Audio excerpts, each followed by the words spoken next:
living in a racist society is really what's harmful to the health of Black people, other people of color, people who are marginalized. Wherever there's, discrimination based on race or ethnicity or caste, we see health inequality.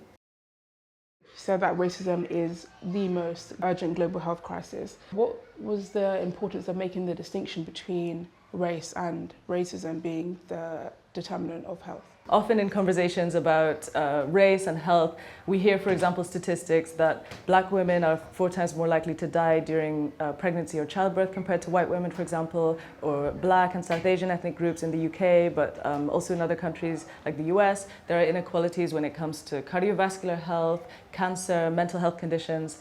And I think often those statistics sound kind of inevitable, as if there's nothing we can do about them. And I think naming racism as the underlying cause of those health inequalities is really, empowering as well, because it means that we can do something about it, we can tackle the problem. There's nothing inherent about me, for example, being Black that makes me more prone to becoming ill or having worse health. But living in a racist society is really what's harmful to the health of Black people, other people of color, people who are marginalized. And we see that not only in the UK and US, but in countries all over the world. I started writing this book around 2020. I started thinking about these ideas maybe around 2020 because of the COVID pandemic. When we have racism or inequalities in society, I think they form kind of cracks through which problems can creep in, including infectious disease epidemics like COVID. And that's exactly what we saw, that people belonging to marginalized groups here in the UK, but also in the US, in any country where data was collected, basically we saw racial and ethnic inequalities in terms of who was becoming ill, who was dying as a result. So in the UK, for example, people belonging to Black and Asian ethnic groups were overrepresented among critically ill COVID patients, and that was observed really early on. So in April 2020, I started reporting on that issue for New Scientist, and already there were these inequalities. And at the time, I interviewed experts who look at social determinants of health, but also other factors that lead to health inequality. And it was clear that racism is a really important driver of those inequalities, including through driving economic inequality, the history of racism and how that structured our societies in the UK, but also in the US and elsewhere. But also ongoing racism to this day in healthcare, for example. Just to give maybe one kind of example, during COVID, there was increased use of pulse oximeters, which are devices that are used to measure blood oxygen. And so it's a device that you put on maybe the finger or sometimes on other areas to look at blood flow and look at how oxygenated the blood is. So it's really important in COVID where that affects respiratory health. But unfortunately, that works less well for people with darker skin. And in researching this, I was really shocked that there's studies as far back as the 90s, for example, showing that pulse oximeters don't work as well for people with darker skin. And a doctor I interviewed here in the UK was saying that this can have really dangerous consequences. It can mean underestimating the severity of a patient's condition. And so these sorts of things may also have contributed to the inequalities we saw during COVID.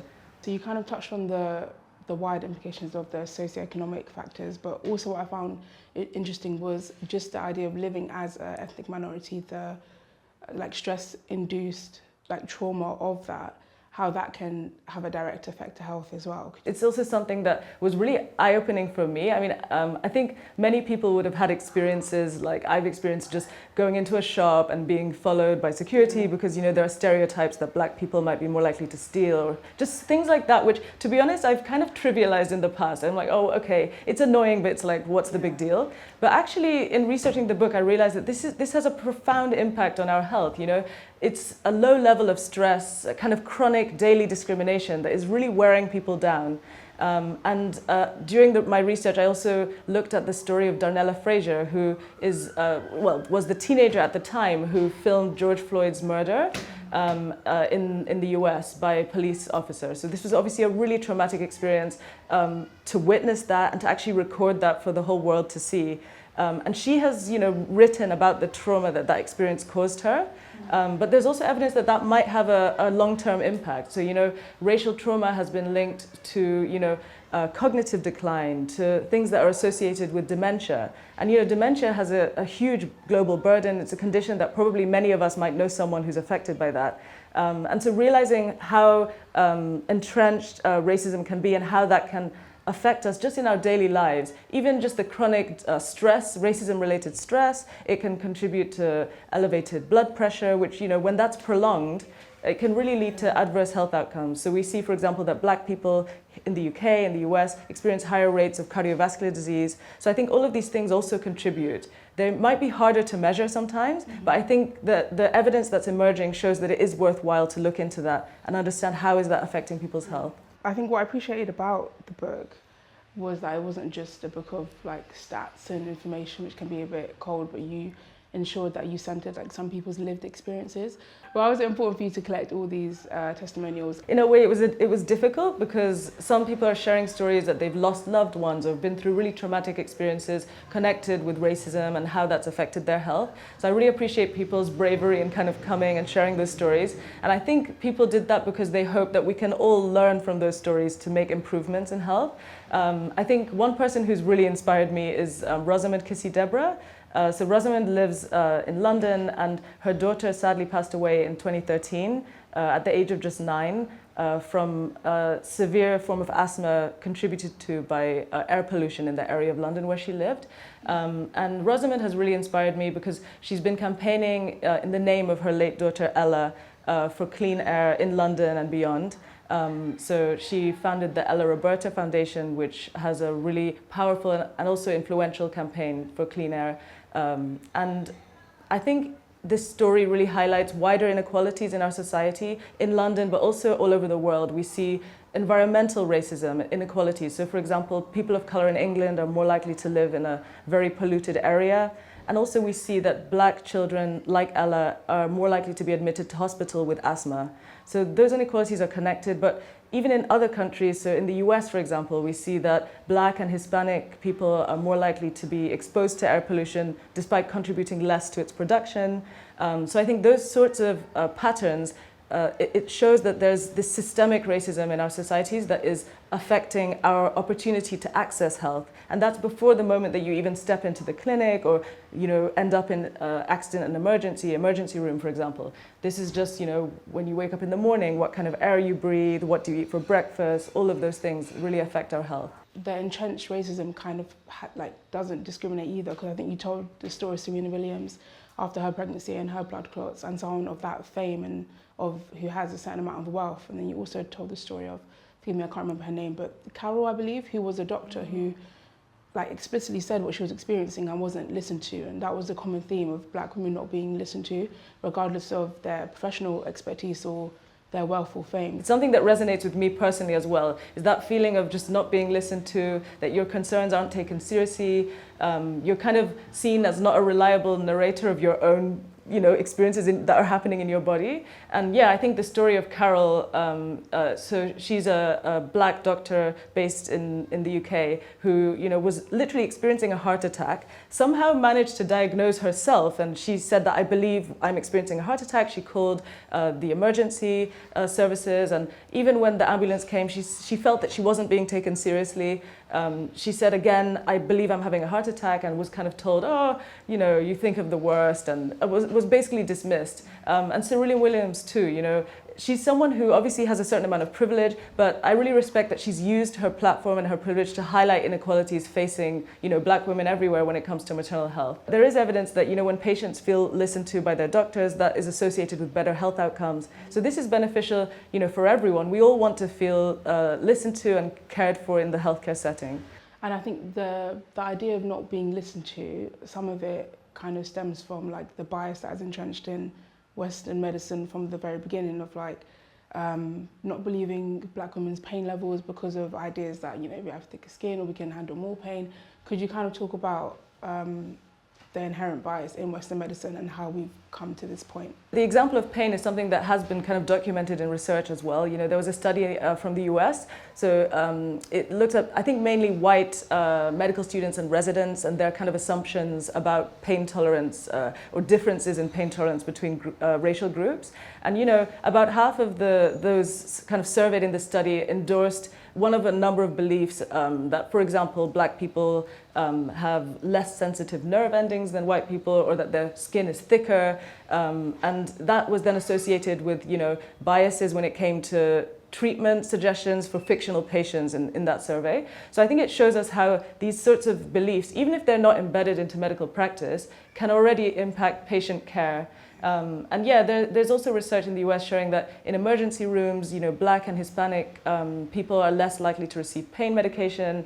In the UK, there was a smaller study that looked specifically at Parkinson's disease, for example, and found that patients were kind of answered a questionnaire about their experiences of pain, but ethnic minority patients were less likely to be receiving pain treatment, even though they were reporting similar kind of pain burden in that questionnaire.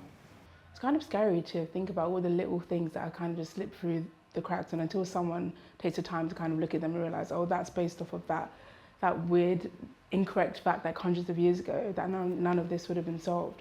But to touch on the racism versus race and making that distinction, I think for some people the concern might be that you're doing colourblind medicine as opposed to anti-racist medicine. What is the difference between the two?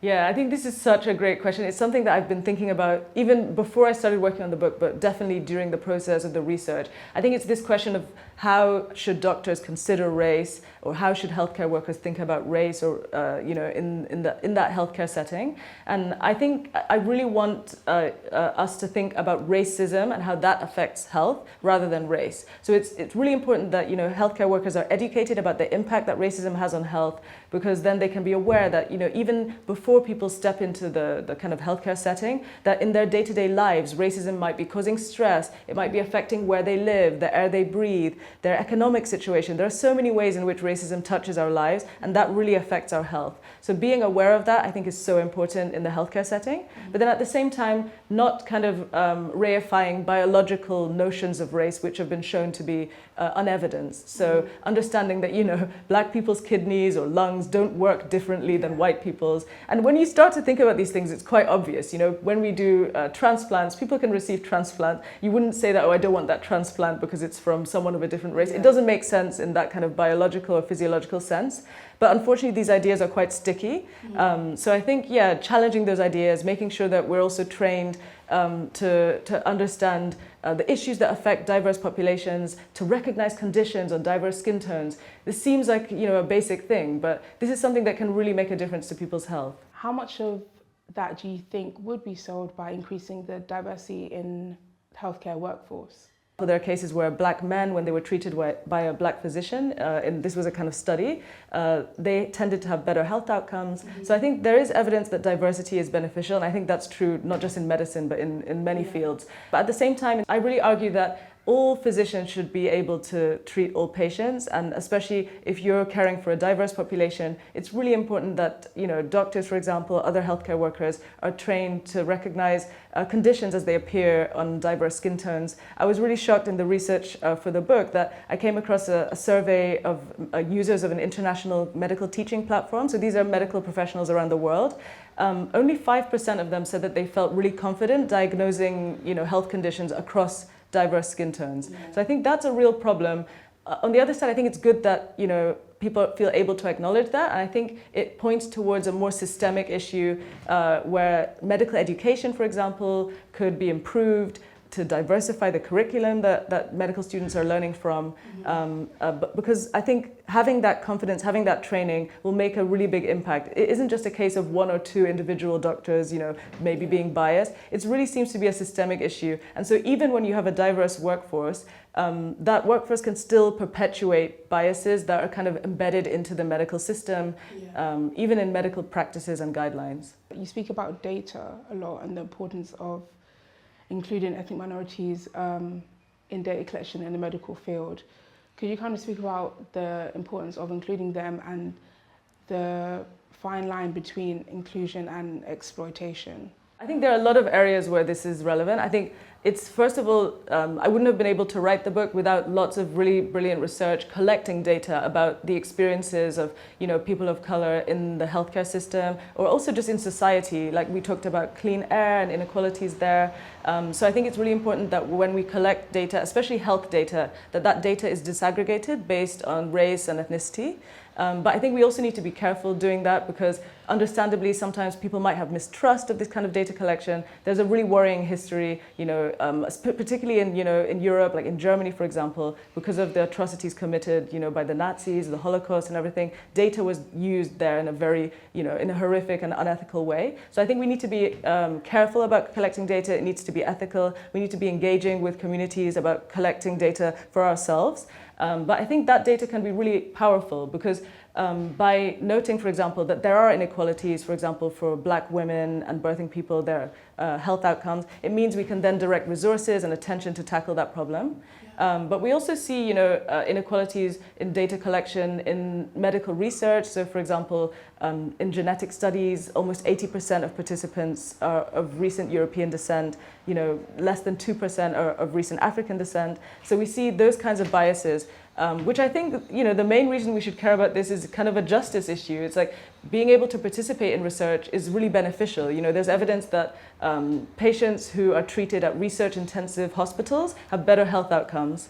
But also if you imagine a situation where someone is experiencing a terminal illness and they might want to access an experimental therapy that's being tested, what we see is that people of color are underrepresented in clinical trials, for example, for cancer, and so they might be missing out on those opportunities for health.